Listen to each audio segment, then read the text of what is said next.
নমস্কার। 25শে বৈশাখের এই পুণ্যতিথিতে পূবালির পক্ষ থেকে সমস্ত দর্শককে জানায় শুভেচ্ছা, অভিনন্দন। 25শে বৈশাখ চলেছে জন্মদিনের ধারাকে বহন করে মৃত্যুদিনের দিকে।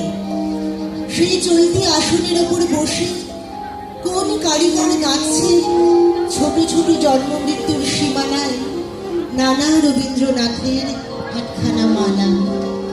সেদিনকার কিশোরক সুর বেঁধেছিল যে একতারায়, একে একে তাকে চড়িয়ে দিল তারের পর নতুন তার।